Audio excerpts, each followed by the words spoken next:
troisième consultation, c'est la commission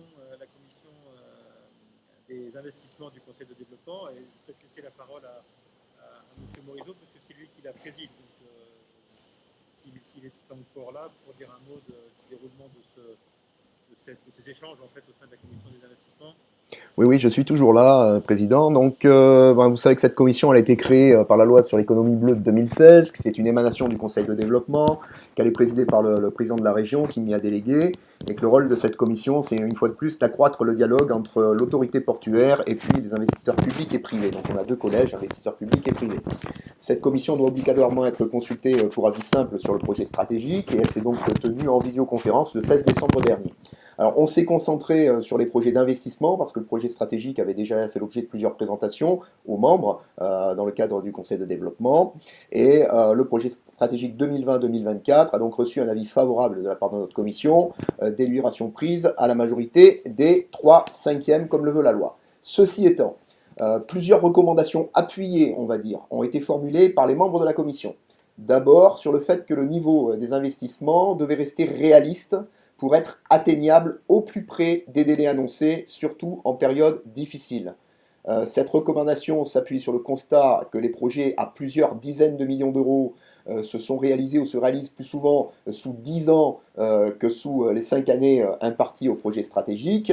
Il a d'ailleurs été noté que le précédent projet stratégique 2014-2018 a vu l'engagement de la totalité des fonds dédiés au maintien ou au renouvellement de l'outil portuaire, mais seulement de la moitié des fonds dédiés aux opérations de développement. Ainsi, le niveau budgété du projet stratégique 2014-2018 n'a été réalisé qu'aux 2/3, le delta, soit 95 millions d'euros, ayant été reporté sur le projet stratégique suivant, donc 2020-2024.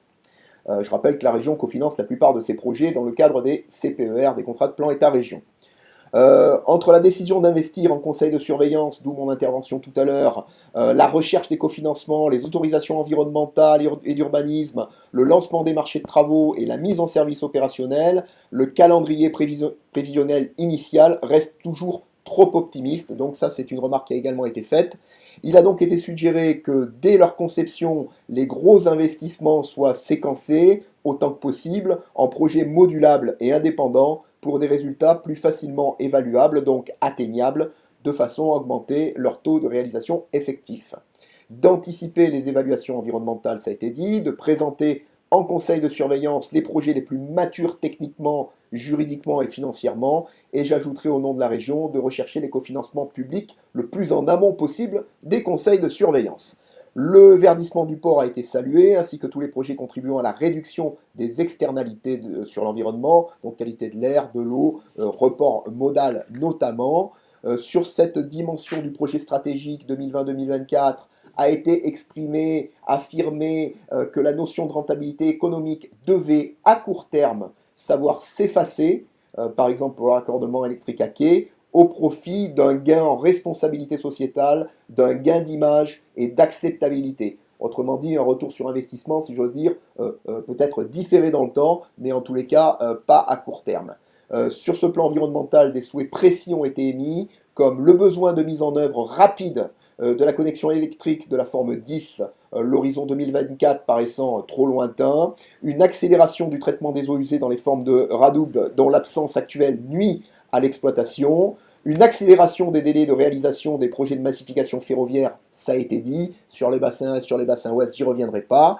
Concernant l'accueil des navires et le développement du fluvial, chère également à Elisabeth Hérault, la Commission souligne que dans un contexte de concurrence accrue, il conviendrait de réexaminer l'investissement visant à augmenter notre capacité d'accueil des plus grands navires, ceux de plus de 200 mètres, des navires rouliers et passagers desservant la Corse, et pour le trafic voiture, en aménageant notamment, comme une première phase d'ailleurs avait été prévue dans le plan stratégique 2014-2018, des quais à la taille de ces navires entre le bassin de la Grande Joliette et Pinède-Madrague, et pour leur permettre d'entrer et sortir par le nord et par le sud. Enfin, et pour finir, a été regretté l'absence de projets d'infrastructure fluviale et un manque à date de cofinancement de l'État sur ce plan. Je rappelle que le président de la région s'en est d'ailleurs inquiété par écrit auprès du gouvernement. Voilà, je vous remercie. C'est tout pour la commission des investissements. Merci Philippe. Merci particulièrement d'avoir porté la voix du fluvial. Vous bien l'absence.